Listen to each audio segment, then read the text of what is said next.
Boa tarde a todas e a todos. Nós estamos ao vivo. Esse é o ciclo de entrevistas das candidaturas à reitoria do Instituto Federal de São Paulo, o ciclo de entrevistas promovido pelo Sinasef São Paulo. Nós estamos ao vivo no canal Imprensa Sinasef SP do YouTube. O link está aqui embaixo, e também no Facebook do sindicato, Sinasef, Seção São Paulo. Todos os materiais, não apenas o ciclo de entrevistas, mas tudo que é feito pelo sindicato, fica disponível também no nosso site, sinasefsp.org.br. O candidato entrevistado de hoje é Antônio Augusto de Moraes. Seja bem-vindo, candidato. Uma coisa importante para colocar aqui é as alterações que aconteceram no nosso ciclo de entrevistas. Então, só um instante que eu vou colocar aqui na tela. A entrevista do Antônio foi antecipada em 1 hora por solicitação do candidato, então ela está acontecendo hoje, quinta-feira, às 15h30, fica disponível depois que acabar. Silmário Batista dos Santos, que teve um inconveniente ontem, foi remarcado para amanhã, sexta-feira, 9 horas da manhã. Rovilson Dias da Silva, que já era a entrevista agendada para as 16h30 de amanhã, permanece com o mesmo horário. Importante dizer que os candidatos já entrevistados, Maurício França, Elaine Inácio Bueno, Wilson de Andrade Matos e Edson Dávila, que foram entrevistados na semana passada, também estão com todos os materiais disponíveis no YouTube, Facebook e site do Sinasef. Vou colocar agora as regras do debate. O primeiro bloco, ele é a apresentação da Carta de Princípios, um documento elaborado pelo sindicato, que foi amplamente divulgado para a comunidade acadêmica. Essa carta será apresentada em 5 minutos pelo companheiro Jean, que é coordenador do Sinasef, está com a gente nessa live. Bem-vindo, Jean. E o candidato vai ter também 5 minutos para dizer se concorda ou não com essa carta de princípios. O segundo bloco é o bloco dedicado às perguntas. Cada candidato vai ter 5 minutos para cada resposta. Caso o tempo seja excedido, vai ser descontado no bloco seguinte. As perguntas foram iguais para todos os candidatos, foram encaminhadas com antecedência para que todos pudessem organizar a resposta, inclusive dentro do tempo. O terceiro bloco é o bloco das considerações finais. O candidato vai ter 10 minutos livres para apresentar os aspectos do programa e as propostas que considere mais relevantes para a divulgação diante da comunidade acadêmica. Caso seja excedido o tempo nas questões anteriores, vai ser descontado nesse bloco, respeitando a duração máxima de 1 hora de programa para todas as candidaturas. Importante dizer que todos os candidatos mencionados e que participaram e que ainda vão participar concordaram com as regras, bem como a participação no programa é facultativa. As entrevistas, elas devem ser regidas pelo princípio da ética e bem como decoro entre os candidatos. Não será permitida nenhuma menção direta ou indireta a outra candidatura, sob a pena de interrupção imediata do programa. Não serão abertas perguntas para o público, tampouco as manifestações da audiência no chat do YouTube ou do Facebook serão mencionadas durante o programa. E sempre que faltar 1 minuto para o candidato concluir a fala, ele vai ser avisado. Eu entro na tela, aviso que está faltando 1 minuto para que ele não perca tempo no bloco final. Encerro essa parte da apresentação, agradecendo a presença da Samantha Almeida, nossa intérprete que está aqui. A Simone é a próxima intérprete, está para chegar. E abro 5 minutos para o Jean apresentar a Carta de Princípios do Sinasef. A partir de agora, Jean, por favor. Abre o microfone. Pronto, abri o microfone. Mais uma vez, Ótimo, mais uma vez, obrigado, Gisele. Fazer um agradecimento aí especial à organização, né, da Gisele, a nossa jornalista, né, que vem desenvolvendo esse trabalho com extrema maestria, profissionalismo, né, fazendo todos os arranjos necessários para que a técnica, né, o profissionalismo, o aspecto da comunicação atinja e se faça presente de uma forma coerente com os princípios políticos dessa gestão. Então, mais uma vez, um agradecimento, né, ao profissionalismo da Gisele. Da mesma forma, agradecer, né, o profissionalismo da Samantha, né, e também daqui a pouco da Simone, que se organizaram aí em cima da hora, né, e estão aqui fazendo esse importante papel de acessibilidade do debate. Eu acho que isso, né, nos tempos de cerceamento democrático, de cerceamento da fala, é extremamente importante, né, que os debates cheguem, né, onde tradicionalmente não é possível chegar. Né? Então, esse aspecto é importante também. Né? E fazer um agradecimento à presença do candidato.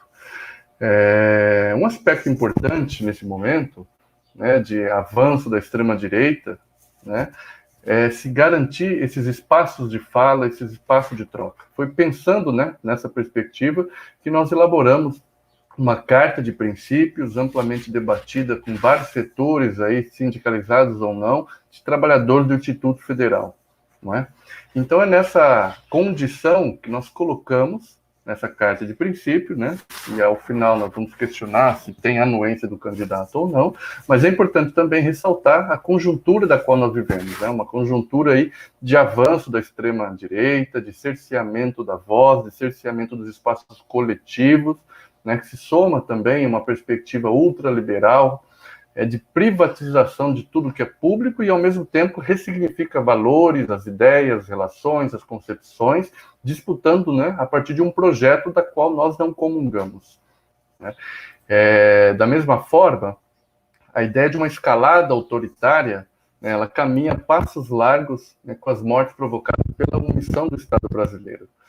Nesse sentido, somos atacados, né, na nossa estabilidade, nos planos de carreira, na nossa condição de servidor e servidora, tá? E em nossa condição de trabalho também. E no Instituto Federal não é diferente. Observamos aí também um desmonte da estrutura pública, né, da educação, da saúde, um atentado na perspectiva de privatização dos Correios, um estrangulamento orçamentário criminoso, né, a partir do congelamento do orçamento por 20 anos, mas que preserva, né, de toda forma, o pagamento dos juros da dívida, um ataque frontal à autonomia, tanto dos institutos federais como nas universidades, é o que a gente observa hoje, né, mais de uma dezena estão sofrendo intervenções aí e naturalmente, não tendo escolhido, né, os mais votados da lista, né, o próprio Futures, que é um projeto profundo de privatização, e relembrando que o nosso Consup o rejeitou. E, por último, um dos últimos ataques é essa própria reforma administrativa, que é a destruição do serviço público brasileiro, daquele que nós entendemos como distribuição de direitos, de serviços que atendam a ampla maioria da população. Né? Mas também a resistência. Né? Então, essa carta de princípio se coloca numa perspectiva, né, pontual de que, se o candidato eleito, né, ele deve rechaçar qualquer tipo de intervenção externa. Isso é um princípio claro para a gente, né, num parâmetro democrático.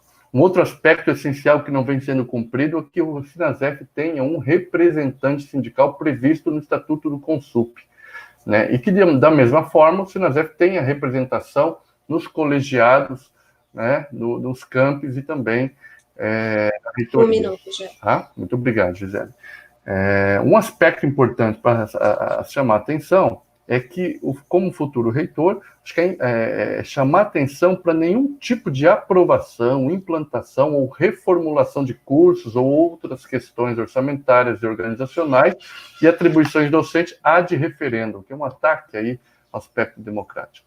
Da mesma forma, valorizar a participação do NUGS e do Sinasef nas comissões, GTs e instâncias de decisão. Por quê? Porque há uma necessidade de combate ao machismo estrutural, sobretudo nas questões de assédio e intimidação, seja de servidoras, de servidores e também de outros setores aí, como, por exemplo, terceirizados e outras funções, que são situações recorrentes no dia a dia da instituição, tá? nos mais diversos campos. Diante desses princípios que nós colocamos, pergunto ao candidato se ele se compromete com a nossa carta de princípios. Muito obrigado, e é isso. Obrigada, Jean. 5 minutos, candidato Antônio, seja bem-vindo. Boa tarde, querida comunidade. Boa tarde, meus irmãos e irmãs de luta do sindicato. Esperamos aqui promover um diálogo edificante com toda a comunidade. Nós fomos o primeiro a dizer que nós não aceitaremos ser reitor caso não sejamos o primeiro colocado no pleito. Não aceitaremos ser interventor. E fomos o primeiro também a declarar que aceitamos na íntegra a Carta de Princípios do Sinasef, em todo o seu teor. Declaramos isso antes de qualquer outro. Eu queria mostrar para vocês a minha assinatura, que é a mesma que está registrada em cartório, na qual eu declaro que não aceito ser reitor caso não seja o mais votado. Né? Isto é muito importante por conta de que eu tenho um certo receio de algum tipo de conversa do tipo eu declarei verbalmente em debate que eu não aceito ser reitor, mas na hora que não for o primeiro colocado e for nomeado, haver alguma conversa do tipo, olha, é melhor eu assumir do que vir alguém de fora, um interventor, então eu vou ter que assumir pela felicidade geral da nação. Eu não aceito. Se a presidência da República me nomear terceiro colocado, por exemplo, quarto ou segundo, eu não aceito, e esta chantagem eu não aceito de ou é você ou é o interventor, que ponha o interventor, então, e a gente vai para a praça, vai para a rua, vai lutar contra tudo isso. A questão do ad referendo, ela é, eu acho, também importantíssima. Eu fui membro do Conselho Superior durante vários anos, e eu sei muito bem que existem 2 ingredientes básicos para o ad referendo, que é uma prerrogativa do reitor. O primeiro, a urgência urgentíssima. E o segundo, a impossibilidade da convocação do Conselho Superior. Então, por exemplo, quando estamos em recesso, é muito difícil que se consiga convocar e ter todos os conselheiros presentes, mas precisa aprovar um curso para que haja matrícula e esse curso inicie no ano seguinte. Este é um exemplo de situação na qual cabe o ad referendo, mas aquele que faz o ad referendo, no caso o reitor, ele tem a obrigação de, imediatamente após o ato, na primeira oportunidade, convocar o conselho e submeter a sua decisão ao conselho. Isto não tem sido feito historicamente no Instituto Federal de São Paulo. Esta última reunião do Conselho Superior foi simplesmente vergonhosa. Nós tivemos 5 relatorias dadas a membros do CODIR. Um absurdo, né?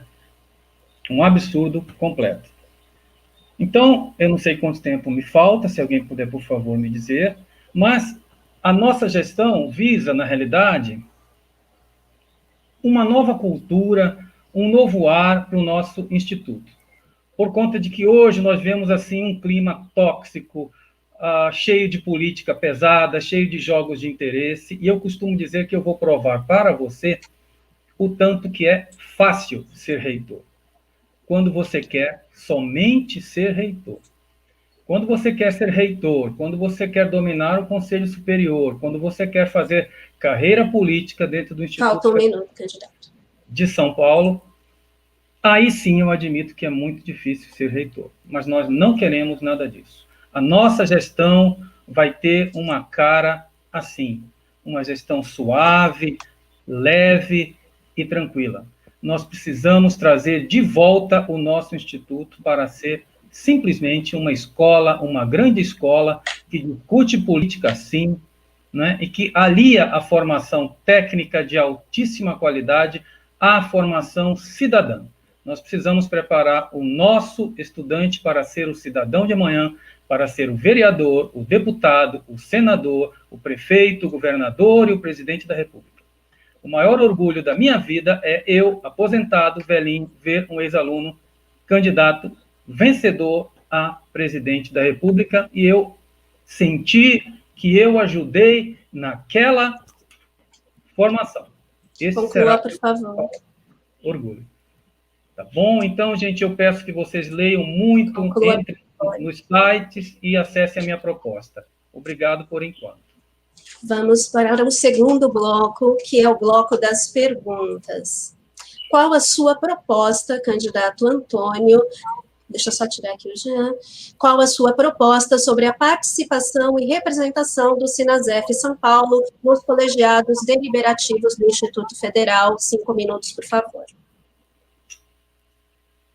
Permita-me dizer que eu fui candidato, dentro do Sinasef, à representação no Conselho Superior e apoiei, enquanto conselheiro, amplamente a tomada de posse do nosso representante, que é o sindicato que representa a categoria dos servidores públicos federais em educação tecnológica. Então, eu sou amplamente favorável. Hoje nós temos isso no Conselho Superior.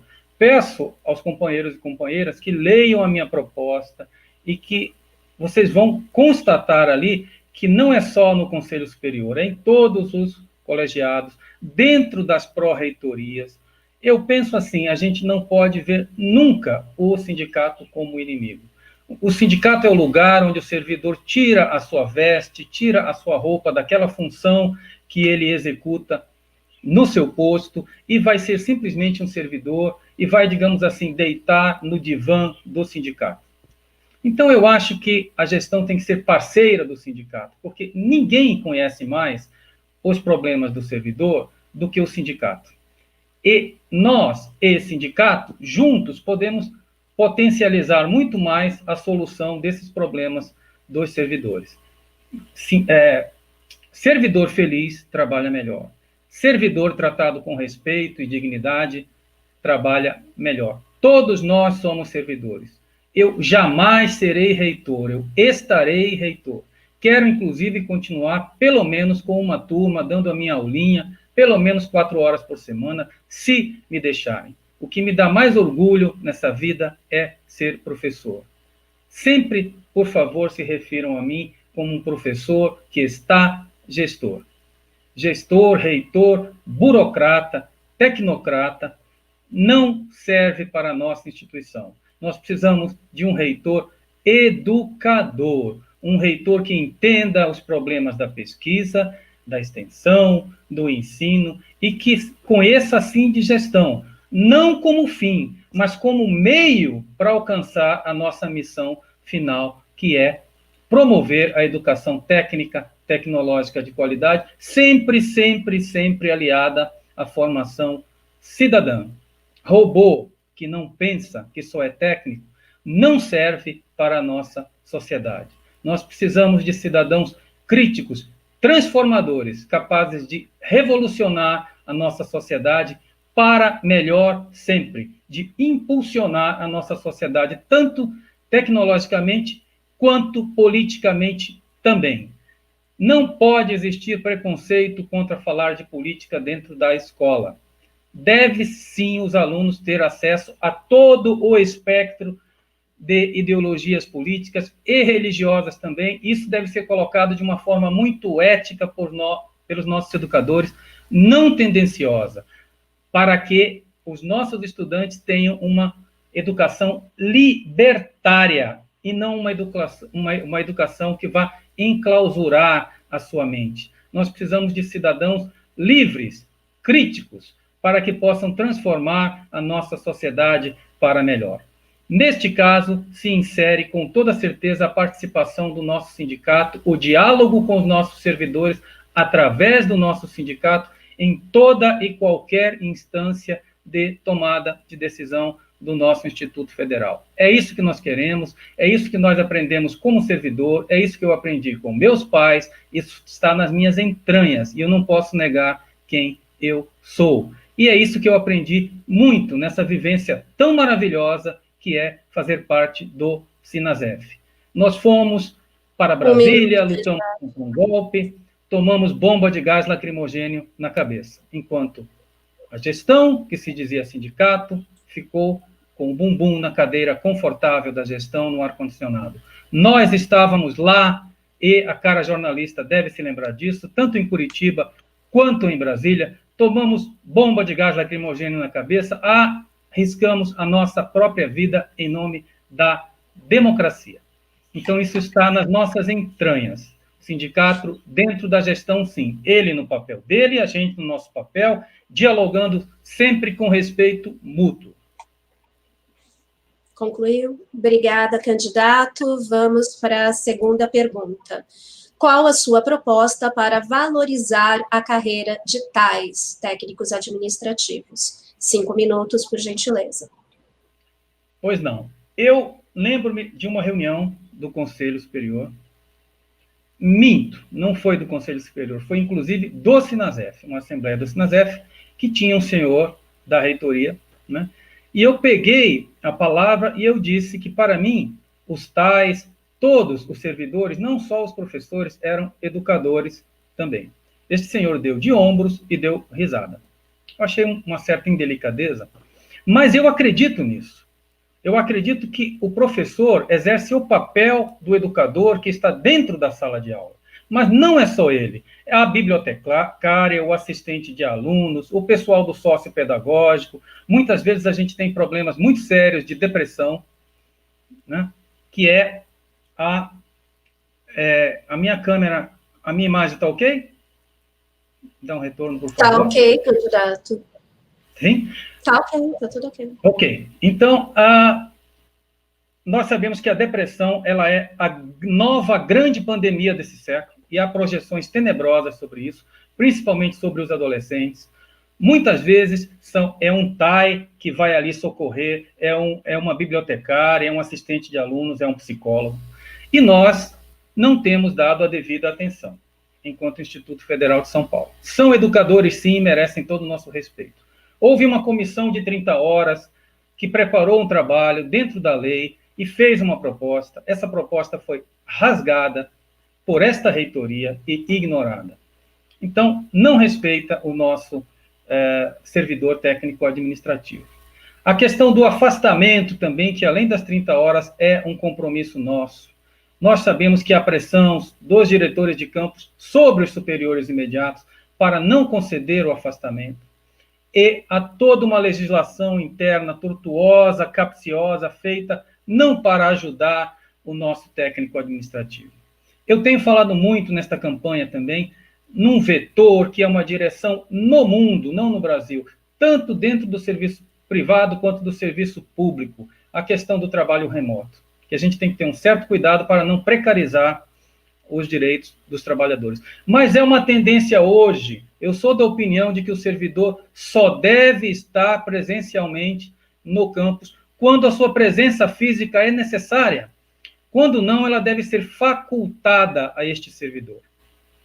Isto é bom para todos, inclusive segue o princípio da economicidade da administração pública.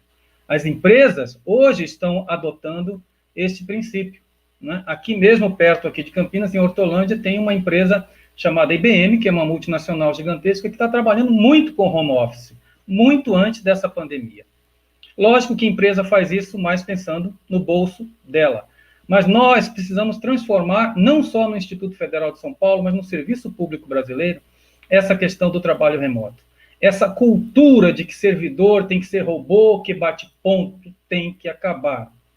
Robô que bate ponto pode fazer um péssimo trabalho, porque se deslocou 2 horas, pegou 2 conduções, 2 para ir, 2 para voltar, chega estressado, o desempenho dele cai.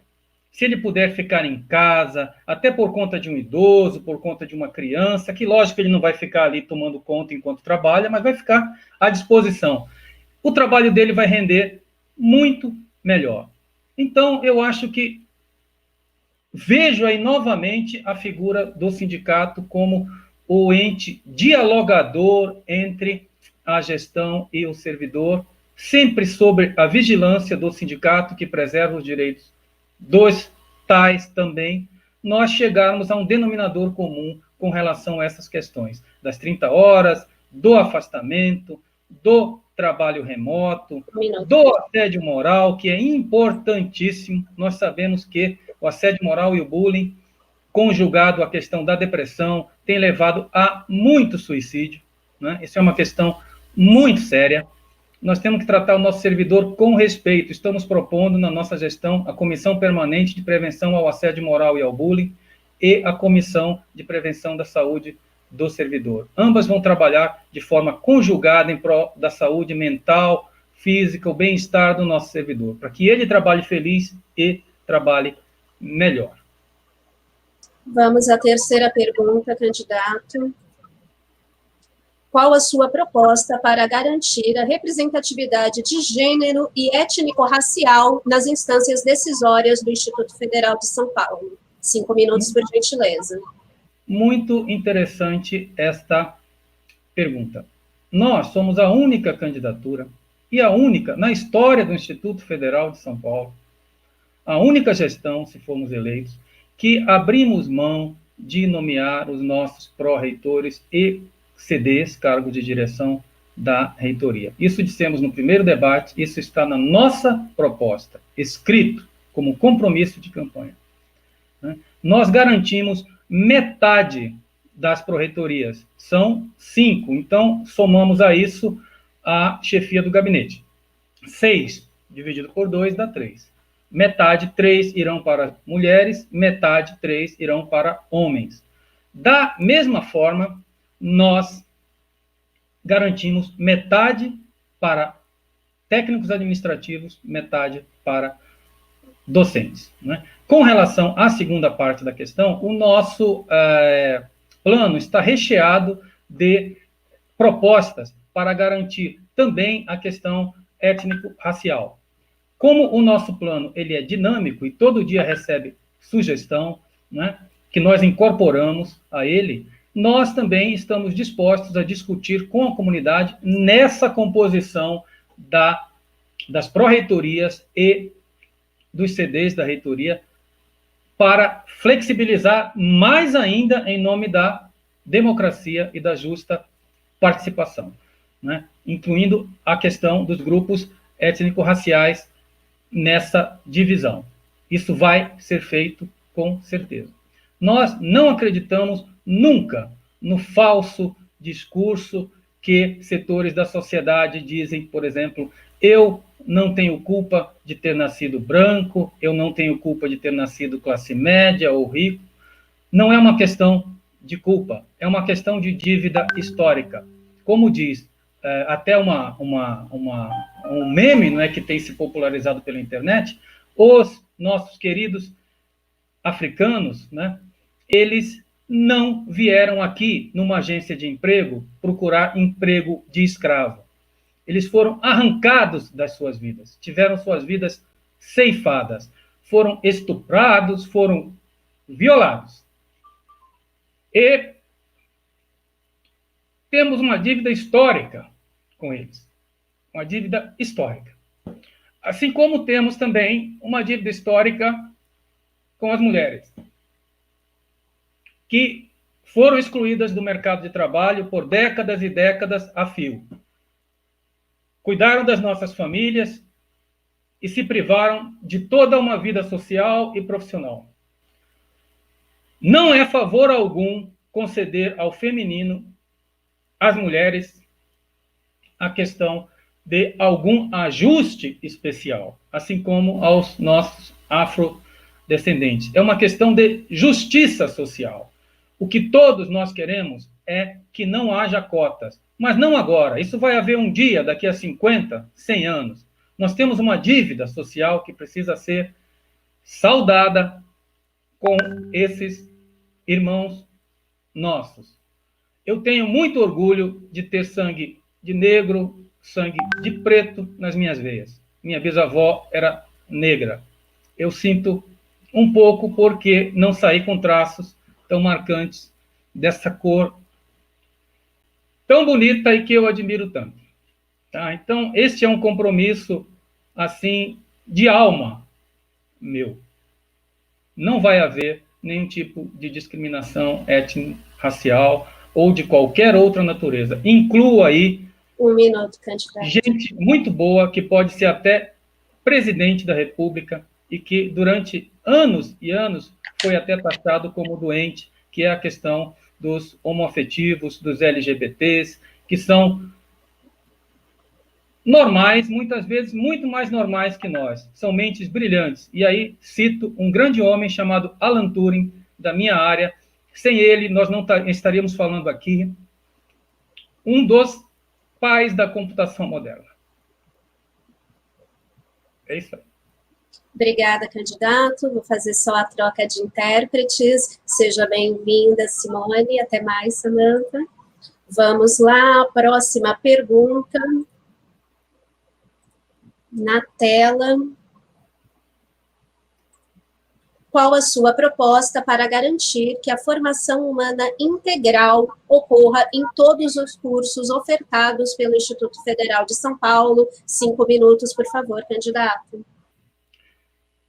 Eu me lembro que em 2016, nós estávamos ali, eu era conselheiro do Conselho Superior, houve um acampamento na reitoria de estudantes, né? Havia uma determinação, né, no sentido de que se orientava ou se induzia que as instituições pudessem tirar algum tipo de formação mais humana. Me refiro à filosofia, à sociologia e outras. Então, esses estudantes, eles, na reunião do Conselho Superior, eles compareceram ali e pediram se eles poderiam ler um manifesto, né? Eu, como conselheiro, pedi a palavra e disse que eles iriam ler o manifesto, mas que aquilo não seria um manifesto, simplesmente. Eu propus ali que a gente iria sair daquela reunião com uma determinação que aquelas disciplinas da formação da área de humanas iriam continuar nos nossos currículos, nos nossos PPCs. Então, é uma coisa que a gente se orgulha bastante, essa conquista, lá em 2016, no Conselho Superior, né? A nossa proposta também está recheada em todos os instantes, a gente fala na formação integral, humana, do cidadão completo. Vale enfatizar uma proposta nossa, que visa fazer política e promover política de uma forma transparente. Nós estamos promovendo, né, propondo, ou de maneira anual ou bianual, a questão do Congresso Político Pedagógico do Instituto Federal de São Paulo. É uma proposta nossa.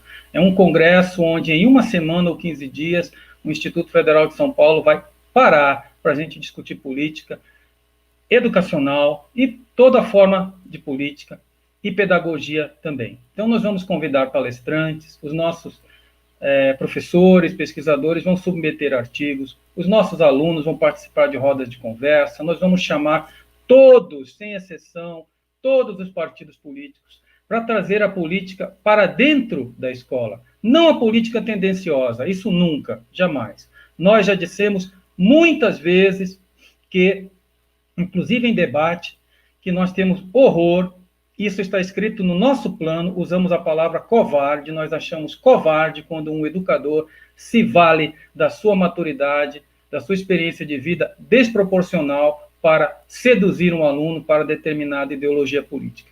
Eu tenho a minha, todos vocês sabem qual é, eu faço política no sindicato, faço política lá fora, faço política dentro do Instituto Federal de São Paulo. Mas eu sou professor também e sei separar as coisas. Um educador tem que apresentar aos seus alunos toda sorte de ideologia política e religiosa, etc., e trabalhar aquilo de uma forma crítica para que o aluno forme a sua opinião. Então, para este fim, nós idealizamos o Congresso Político Pedagógico, que vai ser algo que eu acho que muita gente vai falar nele, dentro e fora do nosso Instituto Federal de São Paulo. O Instituto Federal de São Paulo vai se transformar, em uma semana ou 15 dias, numa grande praça de discussão ética, sobre política, para o engrandecimento da nossa formação, dos nossos queridos alunos. Eu estou sem um cronômetro, não sei se falta um minuto. O candidato é sempre avisado quando falta um minuto. Ok. No caso, falta um minuto daqui a 3 segundos. Pode falar. Tá bom. Tá bom. Então, sobre essa questão da formação humana integral, eu acho que ela tem esse viés delicado. Ela passa por uma ética, e eu tenho certeza que todos os nossos profissionais, nossos professores que eu conheço, trabalham dentro dessa ética. Mas a gente tem sempre que chamar a atenção disso, com participação das famílias também, principalmente do aluno que é menor de idade, né? Por isso também muito a ideia desse congresso, onde as famílias estarão presentes também. A gente não tem por que esconder nada de ninguém, a gente não está aqui doutrinando ninguém. A gente tem professores de direita, de esquerda, de centro, de todo jeito, todos devem ser respeitados. Os nossos alunos também têm famílias de direita, de esquerda, todos devem ser respeitados. Tá bom? Então, essa é a ideia deste evento, é promover essa discussão democrática. A democracia, eu sempre digo, está acima de ideologias de direita e de esquerda. Obrigada, candidato. Vamos para a próxima pergunta, por favor. Qual a sua opinião sobre a questão do trabalho remoto no Instituto Federal de São Paulo e o retorno das atividades presenciais antes da vacinação? 5 minutos, por favor. Vamos começar pelo final. Obrigado. Vamos começar pelo final. Sem vacinação, ninguém volta. Ponto final. Eu sou filho de médicos, eu aprendi que, em primeiro lugar, o primeiro direito que o cidadão tem é a sua saúde. Tá? E médicos que são servidores públicos, né? Então, eu acho que qualquer interesse político que coloque acima, que se coloque acima da saúde de qualquer um, é um interesse escuso, é um interesse mal intencionado, e esse político deve ser excluído de qualquer intenção de voto. A gente sabe que políticos têm ligações com setores industriais, comerciais, e que, às vezes, os pressionam para determinadas tomadas de decisão. Mas a sociedade e os sindicatos devem estar vigilantes quanto a isso. Tá? Eu, como educador, digo, não. Primeiro a saúde. Quando todo mundo estiver com a saúde garantida, a gente volta. Tá? Esta questão da pandemia, ela expôs um problema muito sério no nosso instituto, que é a questão da EAD. Nós estamos tendo que aprender muito rapidamente isso. Estamos aprendendo, mas ficou mostrada uma outra falha dessa gestão também. Tá? Então, voltando à primeira parte da pergunta, a questão do trabalho remoto, já falei hoje, já falei em todos os debates. O servidor só deve estar no campus fisicamente quando é essencial a sua presença no campus. Caso não, ele é facultado a ele, não quer dizer que ele é proibido de ir. Ele pode ir ou não. Às vezes tem gente que gosta de trabalhar fisicamente ali no campus. Tem gente que, por algum impedimento, preferiria em algumas ocasiões, ficar, né? Eu falei em um debate, usei o seguinte exemplo, né? Suponha uma mãe, uma servidora, que ela é mãe e que ela deu à luz e ela teve licença maternidade. Tá? E daí ela, por algum motivo ali de logística da sua vida particular, não sei, o marido trabalha em outra cidade, ou enfim, ela não tem uma mãe perto para ajudá-la a cuidar daquela criança, aqueles 6 meses de licença maternidade não foram suficientes. Tá, o que a gente vai fazer? A gente vai arrancar essa senhora de dentro de casa, e sabe lá como que ela vai fazer para gerenciar esse problema de ser mãe, de amamentar, né? A gente vai arrancar ela dentro de casa e ordenar que ela volte para o seu posto de trabalho. Quando existe aí um arsenal gigantesco de tecnologia da informação disponível, por que não conceder a esta servidora mais 6 meses ou mais 1 ano trabalhando remotamente? Por exemplo, se for uma servidora professora, por que não movê-la de cursos presenciais para cursos EAD? Qual é o problema que tem nisso? Absolutamente nenhum. Como eu disse lá no debate, servidor feliz, servidor bem tratado, com dignidade, trabalha melhor. ele ama a instituição que ele trabalha, ele veste aquela camisa, ele dá o sangue pela instituição, porque ele sabe que ele é tratado como gente, como ser humano, com respeito. E a nossa gestão vai ser uma gestão humana que respeita o nosso colega de trabalho, o servidor, gestor, burocrata, tecnocrata, que só olha planilha, instrução normativa, planilha, instrução normativa, planilha, instrução normativa, não presta para ser reitor. Tá? Então, existe até uma frase célebre de um ex-ministro da Economia, muito antigo, que ele disse assim: quem entende de economia de verdade não é o ministro, é a dona de casa que vai ao mercado. Então, essa que é a grande verdade. Vamos deixar de arrogância com essa coisa das técnicas de gestão. Isso é bitolação. As técnicas de gestão têm que ser o meio e não o fim. Seria isso. Obrigada, candidato. Pergunta número 6. Qual a sua proposta para democratizar as discussões e decisões sobre o orçamento no Instituto Federal de São Paulo? 5 minutos, por favor. Obrigado. Nós também respondemos esse questionamento a um outro candidato em debate. Só para contextualizar, né, como nós fizemos naquela época, o orçamento público federal ele é baseado num tripé de leis, né, que é o plano plurianual, que ele é de 4 anos, né, um novo presidente, quando assume, tem que fazer isso, e ele passa pelo Congresso Nacional, ele tem datas, enfim, ele tem que ser aprovado. Ele diz assim, em linhas gerais, as diretrizes para os próximos 4 anos, o que a gente vai fazer com o dinheiro público. É isso. Né? Anualmente, também tem a lei das diretrizes orçamentárias. A lei das diretrizes orçamentárias já especifica um pouco mais para aquele ano como é que vai ser gasto o dinheiro público. E o que diz exatamente mais específico é a lei orçamentária anual. Né? Então, esse tripé da lei orçamentária anual, da lei das diretrizes orçamentárias e da lei do plano plurianual, é lei. Isso não é decisão de gestão. O presidente da República é obrigado a fazer isso, o prefeito é obrigado a fazer isso, o governador é obrigado a fazer isso.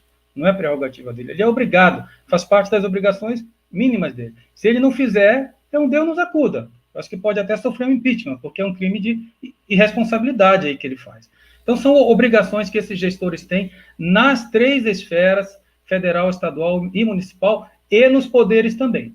Então, cabe ao executivo preparar isso tudo, né? E depois encaminha para o legislativo. Quando chega no legislativo, para ser aprovado, está sujeito a emendas. E aí é que a gente pode modificar um pouquinho, conseguir um pouco mais de orçamento. Pois bem, eu costumo dizer que isso tudo é extramuros, isso é do lado de fora do nosso instituto. Isso vai acontecer, a gente querendo ou não, porque é obrigação desses entes fazerem isso. Isso é como um trem que passa na nossa porta e a gente não pode perder essas datas. A gente tem que pegar o nosso orçamento interno e injetar em sincronismo nesse vagão de trem e depois acompanhar esse processo até o legislativo para buscar mais dinheiro via emendas. Agora, o nosso microcosmos aqui, o nosso orçamento interno, essa que é a nossa questão maior. Como é que a gente faz ele? Hoje é decidido dentro do colégio de dirigentes, basicamente ali. Não há transparência. Né? Eu acho que, na verdade, o professor, por exemplo, ele precisa dizer, eu vou precisar de tantos lápis, tantas canetas, tanto de papel, tanto disso, daquilo, o técnico administrativo também, e tudo mais, e todos os aspectos com os quais se gasta dinheiro. Isso tem que ir subindo para cima na hierarquia. Isso tem que ir subindo, subindo, subindo democraticamente. Evidentemente, passa pelos conselhos, isso tudo é discutido democraticamente, para que se possa fechar esse pacote, esse orçamento democraticamente e toda a comunidade esteja satisfeita. Quando isso é fechado, aí sim, na hora que o trem passar na nossa porta, o trem do orçamento público federal, a gente joga ali dentro. Então, nós precisamos mudar a cara, o estilo de gestão que existe hoje. Né? É muito fácil fazer como se faz hoje, uma pseudo-democracia. Como é que se faz? Você faz o orçamento, a portas fechadas, ou democratizando relativamente, né? E aí você depois mostra aquela planilha do Excel, faz reuniões e mostra, fala, olha, eu vim aqui dar uma satisfação, eu sou muito democrático, meu orçamento é assim assado, vamos gastar isso, nisso. Isso não é democracia, isso é uma democracia de fachada. Mostrar a posteriori como você fez o orçamento não é democracia. O papel do gestor é articular a comunidade para que ela, em conjunto, construa o orçamento democraticamente. É isso que preconiza a nossa Carta Maior, a Constituição Federal. Última pergunta desse bloco. Qual a sua opinião sobre o fato do governo Bolsonaro não respeitar as escolhas democráticas, indicando o segundo ou terceiro nome da lista tríplice ou interventores? 5 minutos, candidato. Ok, eu vou começar falando do presidente da República, seja ele qual for, não deste presidente, e depois a gente fala desse presidente. Eu acho que o presidente da República, ele é a mais alta hierarquia dentro do serviço público do nosso país. E nós estamos dentro dessa hierarquia como servidores, né? E como reitor também. Portanto, nós devemos respeito à figura e à autoridade do presidente da República, dentro daquilo que lhe compete. Ele não está acima da Constituição Federal, ele não é Deus, né? Eu posso, por exemplo, enquanto reitor, ir até Brasília, né, numa reunião com o MEC, e, em raríssimas ocasiões, até encontrar e reunir com o presidente da República de uma forma republicana. Me dou ao direito de isto, ele não me tira, ninguém me tira, porque a Constituição me garante, me dou ao direito de sair daquela reunião e ali no eixo monumental, se tiver um protesto, uma passeata, como eu disse no início, a gente já foi ali, tomou bomba de gás lacrimogêneo na cabeça, é direito meu e eu participo e ninguém tem nada com isso. Então, a gente tem que separar as coisas. Infelizmente, a atual gestão do Instituto Federal de São Paulo destruiu as nossas relações com Brasília, porque não soube separar as suas paixões políticas do seu papel de reitor. Pelo menos isso é o que chega aos nossos ouvidos. Então, eu respeito o presidente da República e espero que ele me respeite também. Por exemplo, cumprindo a sua obrigação de nomear o melhor eleito, o que tem mais votos, neste pleito. Ele tem obrigação para com a Constituição Federal, está escrito explicitamente na Constituição Federal que devemos seguir o princípio da gestão democrática. É um princípio sagrado, gravado na nossa Carta Magna, e ele deve respeitar isso. A questão de lista tríplice, isto é uma herança da ditadura militar, né? E como disse o nosso grande Ulisses Guimarães, o senhor direta, o homem que promulgou a nossa Constituição, que fez o discurso de promulgação da nossa Constituição, temos ódio e nojo da ditadura. Ódio e nojo. Pela terceira vez, ódio e nojo. Nunca aceitaremos ser reitor do Instituto se não formos o mais votado, nem aceitaremos ser interventor. Esta cantada não cola do lado de cá. Pode tentar, pode prometer mundos e fundos. E o candidato mais avesso à nossa proposta, o nosso maior opositor, se ele for o candidato eleito, estaremos ao lado dele nas ruas, nas praças, lutando para que ele assuma. Isto é democracia, que nós colocamos acima de qualquer coisa. Especificamente sobre o governo do senhor Jair Bolsonaro, eu devo dizer o seguinte, eu não votei nele, nós temos visões de mundo diferentes, eu não tenho porquê, né, estando numa eleição, esconder a forma como eu penso e a minha visão de mundo. Como eu disse, o respeito como presidente da República. O candidato que não foi vencedor nas eleições, o professor Fernando Haddad, um tempo após o resultado do pleito, se comunicou com o presidente Jair Bolsonaro, cumprimentou, estendeu seus cumprimentos de uma forma republicana, o parabenizou pela vitória no pleito, em que pese que houvessem acontecido muitas polêmicas ali naquele pleito. Então, é esta a minha postura, tá? Se eu achar que não sou favorável a um dado presidente da República, eu vou tentar tirar ele nas próximas eleições. Jamais vou usar o Instituto Federal como trincheira para golpe em presidente nenhum. Eu dou essa lealdade a ele e espero de volta a lealdade dele de nomear o reitor mais bem votado, o candidato mais bem votado. Obrigada, candidato Antônio. O senhor tem, a partir de agora, 10 minutos para expor os pontos que considere mais relevantes da sua carta-programa e, assim, encerrar o terceiro e último bloco dessa entrevista com o Sinasef São Paulo. A palavra é sua, eu aviso quando faltar 1 minuto. Ok, eu vou... Separei aqui os títulos, né, das minhas propostas. Né? São 41 itens, a gente vai passar pelos mais relevantes para esta discussão. Né? Então, a gente poderia começar falando, que já falamos um pouco, da Comissão Permanente de Prevenção ao Assédio Moral e ao Bullying, conjugada à Comissão Permanente para o Bem-Estar e Saúde do Servidor. Tão importante, como nós dissemos, existe um tsunami cavalgando sobre o mundo, que está se aproximando cada vez mais, que é o da pandemia, da depressão e do suicídio. E nós precisamos nos cuidar muito com relação a isso. Neste sentido, essas duas comissões visam amparar e proteger o nosso servidor, tanto do ponto de vista médico, como do ponto de vista legal também. A gente também tem um compromisso inarredável com as 30 horas e o afastamento dos técnicos administrativos. Nós já falamos aqui que esta reitoria ignorou o árduo trabalho da Comissão 30 Horas. Não precisava ser assim. Não precisava ser assim. Nós jamais faremos isso. Já falamos aqui, não vamos repetir, a questão do Congresso Político-Pedagógico do Instituto Federal de São Paulo. A questão da consolidação do trabalho remoto, também já falamos aqui hoje. Uma outra proposta nossa é a criação da Escola de Administração Pública do Instituto Federal de São Paulo. Uma escola ligada diretamente à reitoria, que vai formar os nossos quadros e, posteriormente, receber alunos de fora, de graduação e de pós-graduação, nos moldes das grandes escolas do Brasil, como a Fundação Getúlio Vargas.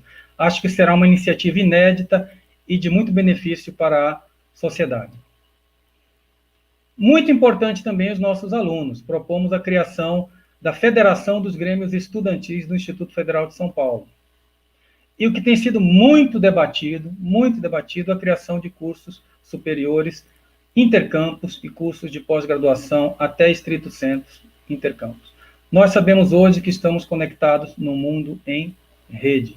E acho que ainda não descobrimos toda a nossa potencialidade que existe intercampus e não somente dentro do campus. Nós não vemos o Instituto Federal de São Paulo como um condomínio de campus.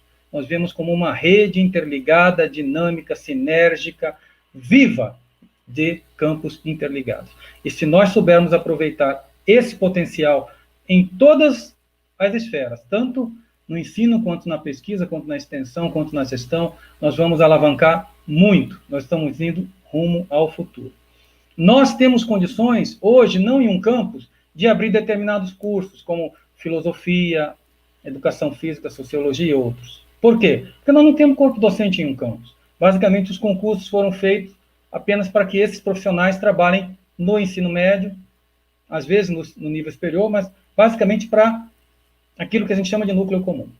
Todavia, se nós vermos o nosso instituto como uma rede, nós podemos ter projetos intercampus e podemos ter todos os cursos que uma universidade tem.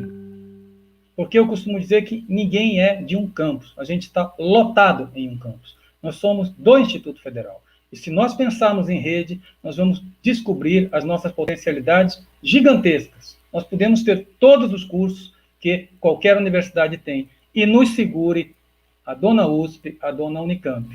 Porque vai ser difícil se equiparar conosco. Eles não têm uma rede nem de perto parecida com a nossa. A questão para o nosso querido sindicato, muito importante, evidentemente, devemos ser sinceros em dizer que não é trivial, mas vamos iniciar a articulação para a presença física do sindicato em todos os campos, com espaço físico. A gente, enquanto gestão, pode fazer uma cessão do terreno, o sindicato fazer uma pequena construção pré-fabricada, e ali a gente articula qual vai ser o papel de cada um, uma mão lava a outra.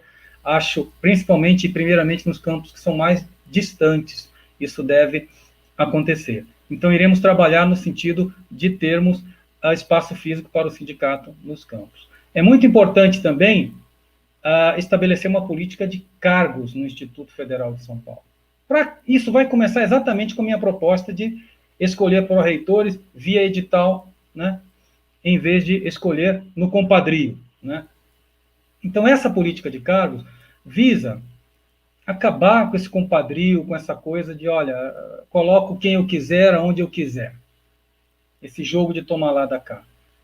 Vai haver perfis, né? Evidentemente com muita flexibilidade, mas perfis para cada posição, né? E ascensão dentro da carreira, enfim, que são diretrizes, né? Eu costumo dizer que isso deve ser uma trilha e não um trilho, tá? A nossa querida, não podia deixar de dizer, a nossa querida Estatuinte, tão maltratada, tão judiada, morta, asfixiada por esta gestão que está aí, vai retomar e muito mais, não só com os 4 documentos que ela examina, que é o Estatuto, o Regimento Geral, a Organização Didática e o Regimento dos Campos. Todo e qualquer documento do Instituto vai passar pela Estatuinte. Documentos para remoção, uma norma que a gente precisa, uma legislação consistente, que vai dar confiabilidade aos nossos concursos públicos. Enfim, toda a legislação do Instituto Federal de São Paulo vai ser apreciada pela nova Estatuinte. Eu sou membro da Comissão Local e Central da Estatuinte, só nós sabemos o que nós passamos ali e o que nós sofremos, eu e aquelas corajosas moças que lutaram pela democracia. O nosso sindicato tem muito a ver com essa proposta também. Os nossos queridos aposentados, que são bem recebidos no nosso sindicato, não são tão bem recebidos assim na gestão. Então, nós pretendemos, através da Pró-Reitoria de Extensão, integrar os nossos aposentados, trazê-los de volta para eventos, para que eles façam palestra aos nossos alunos, enfim, dar todo o apoio aos nossos aposentados, que tem muito a nos ensinar. Uma outra questão importantíssima, a gente vai retomar essa discussão. Também não vamos ser hipócritas aqui e dizer vamos fazer isso, que a gente sabe que é difícil e exige legislação externa que foge ao nosso controle. Mas a gente vai fazer pressão política nesse sentido. Precisamos retomar os grupos de estudo para o RSC aos técnicos administrativos. Isto é muito, muito importante. RSC, para quem não sabe, é reconhecimento de saberes e competências. Ora, eu pergunto, é só uma classe que pode ter os seus saberes e competências reconhecidos? A outra classe não acumula saberes e competências? E se acumula, isso não deve ser reconhecido? Por quê? Tudo que a gente faz de bom e de ruim na vida tem que ser reconhecido. Então, eles têm direito, sim, e vamos lutar por isso. Tá? Uma outra proposta, a nossa proposta ela é muito forte mesmo no que diz respeito à pesquisa. Então, a gente propõe, temos até sido atacados nas redes sociais aí por isso, a implementação da rede de pesquisa do Instituto Federal de São Paulo. A gente sabe que hoje não se faz pesquisa que não seja em rede. Nós vivemos num mundo globalizado. E, novamente, a hora que cair a nossa ficha e a gente entender que nós somos uma rede maravilhosa de campos, tudo vai ser melhor. Então, você que é, por exemplo, um especialista em comunicações ópticas, um especialista em inteligência artificial, em sociologia, enfim, um doutor em qualquer dessas áreas, você vai perguntar para você mesmo, eu quero arrumar gente para trabalhar, fazer pesquisa na minha área comigo. Como? Você vai ter que sair procurando currículo Lattes de um e outro, perguntando em campos onde tem. Né? Existe isso de uma forma muito rudimentar hoje. Mas, na realidade, nessa rede de pesquisa, tudo vai estar integrado ali e todo mundo vai saber o que todo mundo faz e no que todo mundo está trabalhando e vão ter todas as ferramentas ali disponíveis para se fazer pesquisa, para a gente competir com as principais escolas do nosso país. Competir, e volto a repetir, a nossa rede é melhor que a delas. Nos aguarde. Pois bem, a melhoria nas condições de trabalho dos professores. O professor tem que ter a sua mesa, tem que ter a sua sala, se ele quiser. A gente sabe que alguns querem, outros preferem não ter, outros preferem a sala dos professores. Tem que ser facultado isso a ele. O professor tem que ter um local onde ele possa descansar, né? Enfim, é um profissional que merece todo o nosso respeito. A questão do orçamento transparente, democrático e participativo, nós já falamos, né? Agora, o que interessa basicamente hoje é a questão da presença do sindicato nas decisões, já falamos um pouquinho também. Estou lendo aqui porque está na minha proposta, então isso não é coisa da boca para fora, está escrito aqui na minha proposta.